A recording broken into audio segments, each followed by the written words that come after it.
M4 TV news కి స్వాగతం. నేటి ముఖ్యాంశాలు. M4 టీవీ న్యూస్ ప్రేక్షకులకు నిజాయితీగా, నిర్భయంగా ఎప్పటికప్పుడు తాజా కబుర్లు, భక్తి గీతాలు m4tvnews.com వెబ్సైట్ యాప్లు ప్రచురితం, ప్రత్యేక ప్రసారం చేస్తుంది. వార్తలు, ప్రకటనల కోసం సంప్రదించవలసిన సెల్ ఫోన్ నెంబర్లు 9666665026 9014163335. శ్రీ గురుదత్త. మనిషికి నిజానికి కోరికలు అనంతంగా ఉంటాయండి. జీవితం అనేది నీటి బుడగ లాంటిది. ఇది అందరికీ తెలుసు. ఈ కాలంలో ఏదో ఒక కాలంలో మన శరీరం పడిపోతుందని మనకు తెలుసు. కానీ ఇన్ని తెలిసినా మనిషి ఏమనుకుంటాడు? బ్రతకాలని అనుకుంటాడు. అలా అనుకుంటున్నాడు కాబట్టి అతను మనిషి.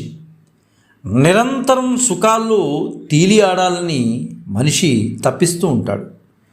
తేలిగ్గా తన కోరికలు తీరే మార్గాల కోసం మనిషి ఎప్పుడూ కూడా అన్వేషిస్తాడు. అలా అన్వేషిస్తున్నాడు కాబట్టే అతను మనిషి అయ్యాడు. కానీ భగవంతుడు దయ ఉంటే తన కోరికలు తీరతాయన్న స్వార్థంతోనే పూజిస్తాడు. ఇక్కడ మనం గుర్తుపెట్టుకోవాల్సిన విషయం ఏంటంటే, భగవంతుడు నిర్మల చిత్తంతో పూజించట్లా, తన కోరికలు తీరడం కోసం, తన స్వార్థం కోసమే భగవంతుడు పూజిస్తున్నాడు. అది 365 రోజులా కాదు, ఓ పర్టికులర్ వారానికో, పర్టికులర్ నెలకో, పర్టికులర్ రోజుకో చేస్తున్నాడు. అది తన స్వార్థం కోసమే చేస్తున్నాడు. భగవంతుడు నిజానికి దయామయుడండి. అందరి ప్రార్థనలు వింటాడు. ఆయన చెడువాడి ప్రార్థన వింటాడు, మంచివాడి ప్రార్థన వింటాడు. ఎవరికి ఎంత ప్రాప్తమో అంతే అనుగ్రహిస్తాడు. నువ్వు అరిచి గీపెట్టినా నీకు ప్రాప్తము దాటి ఆయన ఇవ్వడు అన్న విషయాన్ని నువ్వు గ్రహించుకోగలగాలి. నీకు ఎంత ప్రాప్తమో అంతే ఆయన చేతిలో పెడతాడు. నువ్వు ఎంత గిన్నె తీసుకెళ్తే ఆ గిన్నె నిండాయే నీళ్ళు ఇస్తాడు. అలా అని పెద్ద పాత్ర పట్టుకెళ్ళినా నీ ప్రాప్తాన్ని బట్టి ఇస్తాడు. నువ్వు పెద్ద గిన్నె తీసుకెళ్ళావని పెద్ద నీళ్ళు ఇవ్వడు. నీకెంతవరకు యోగ్యత ఉందో ఆ యోగ్యతని నీ జన్మాల్లో ఉన్నటువంటి అన్నీ పరిశీలించి అప్పుడు మాత్రమే ఇస్తాడు. మరి ఒక ఉద్యోగానికి వెళ్ళినప్పుడు సర్టిఫికెట్ అన్నీ చూసే కదండి ఇచ్చేది ఉద్యోగం. కేవలం మానవ జన్మలో ఒక 58 ఏళ్ళు 60 ఏళ్ళు చేసేటటువంటి సర్వీసు, మహా అవుతే 45 ఏళ్ళు సర్వీసు. ఆ సర్వీసులకే సర్టిఫికెట్లు చూసి ఇచ్చినప్పుడు నువ్వు కోరుకునేటటువంటి అన్లిమిటెడ్ కోరికలు ఏవైతే ఉన్నాయో వాటికి ఆయన జన్మాంతరాల్లో వచ్చేటటువంటి నీలో మార్పులను ఆయన చూసి ఇవ్వడా?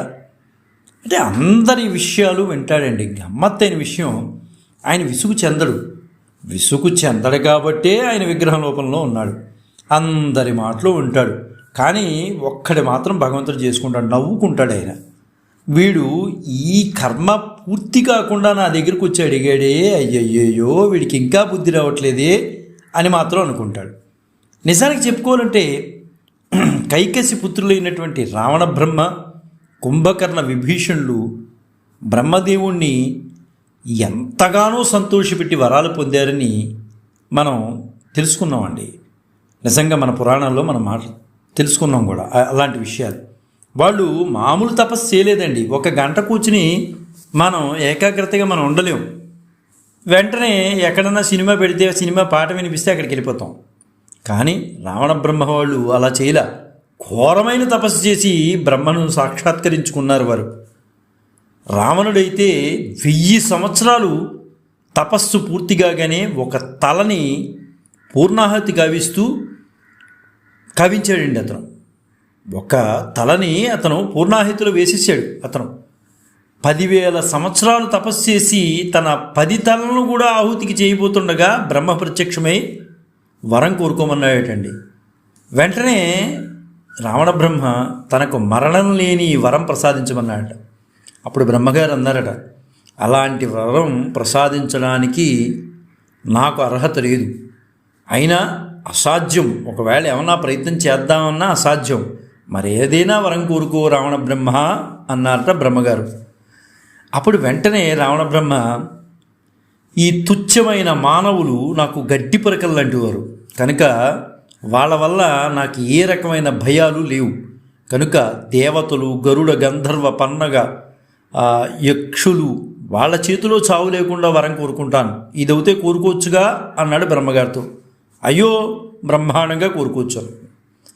ఏదైతే చులకర భావంతో అనుకున్నాడో రావణ బ్రహ్మ, ఆ మానవుడి చేతిలోనే కదండి, ఆ మానవ రూపం దాల్చి వచ్చినటువంటి శ్రీరాముడి చేతిలోనే కదా, కళ్యాణ గుణాభిరాముడైనటువంటి ఆ శ్రీరాముడి చేతిలోనే కదా రావణ బ్రహ్మ చనిపోయింది. అలాగని అనుగ్రహించిన బ్రహ్మ రావణుడు బలి ఇచ్చిన 9 తలను తిరిగి పుట్టేలాగా కూడా వరం ప్రసాదించాడండి. అడగకుండానే బ్రహ్మగారు వరం ప్రసాదించారు. ఇక్కడ మనం గుర్తుపెట్టుకోవాల్సింది, పూర్ణాహుతిలో తన ఒక తల ఇచ్చిన తర్వాత 9 తలలు సమర్పించబోతుంటే బ్రహ్మగారు ప్రత్యక్షమయ్యి వరం ఇచ్చారు. రావణ బ్రహ్మ అడగకుండానే మళ్ళీ ఆ 10 తలను కూడా ఆయన ప్రసాదించగలిగారు. కుంభకర్ణుడు అయితే గ్రీష్మ ఋతువులో అగ్ని మధ్య నిలబడి, వర్ష ఋతువులో వానలకు తడుస్తూ, శిశిర ఋతువులో నీటి నడుమను నిలబడి 10,000 సంవత్సరాలు తపస్సు చేశాడండి. మామూలు వాడు కాదు, మన సినిమాల్లో చూపించినటువంటి కుంభకర్ణుడు కాదు. అందుకనే మన పురాణాలు మనం చదువుకోవాలి అనేది, లేదా తెలుసుకోవాలి, పెద్దలు చెబితే వినాలి అనేది మాట ఇది. సినిమాలో రాముళ్ళు, సినిమాలో కుంభకర్ణులు, సినిమాలో రావణ బ్రహ్మలు కాదండి. పురాణాలు వేరు, ఆది విధానాలు వేరు. అతడి మన తపస్సుకు మెచ్చినటువంటి పరమేష్టి వరమయ్య సంకల్పించగా అతడికి వరాలు ప్రసాదించవద్దని దేవతలందరూ వెళ్ళి అడ్డుపడ్డారు. స్వామి, మీరు వరాలు అతనికి మాత్రం ఇవ్వకండి దయచేసి అని అడ్డుపడ్డారు. అతడికి వరాలు ఇస్తే చాలా ప్రమాదం అన్నారు.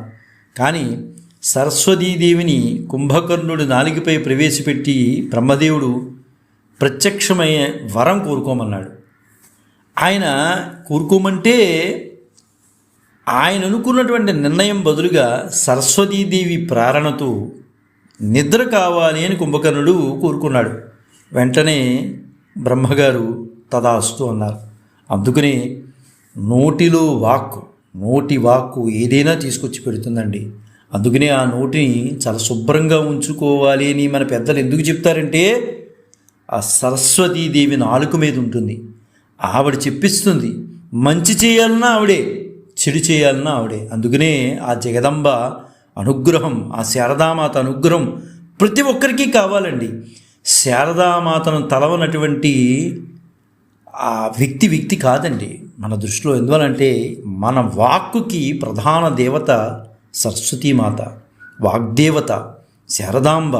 ఆ శారదాంబని కొలుచుకుంటే వాక్కు చాలా స్పష్టంగా వస్తుందండి.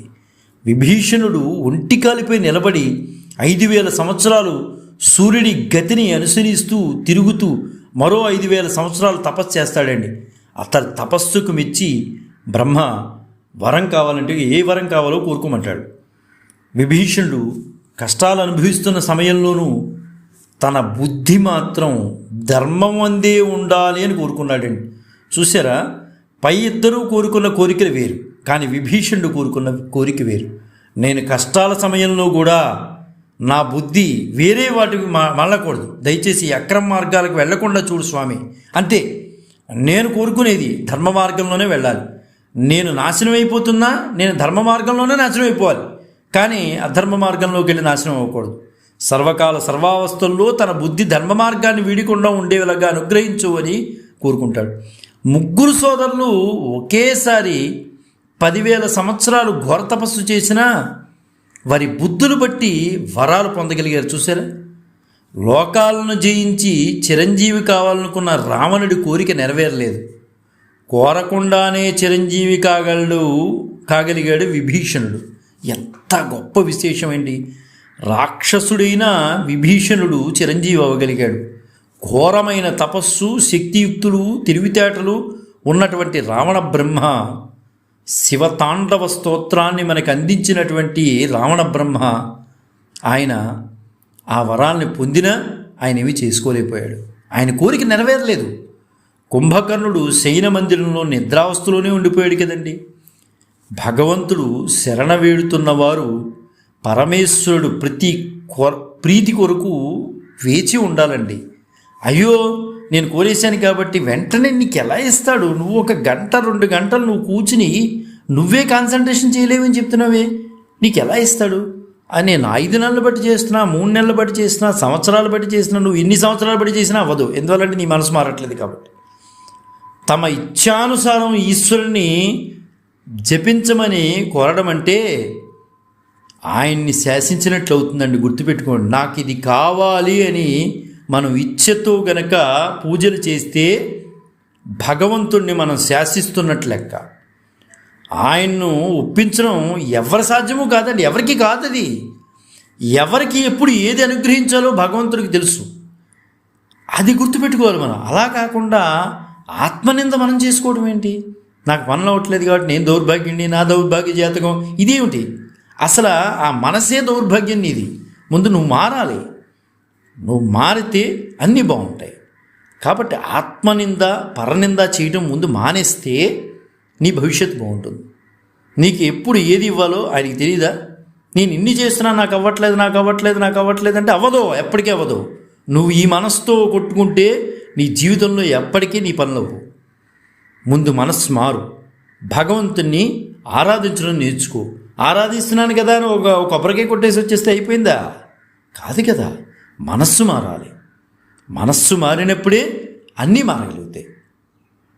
కాబట్టి ఆ బుద్ధిలో ఉన్నటువంటి, చూడండి, భగవంతుడికి ఎప్పుడు ఏది ఇవ్వాలో ఆయనకి తెలీదా?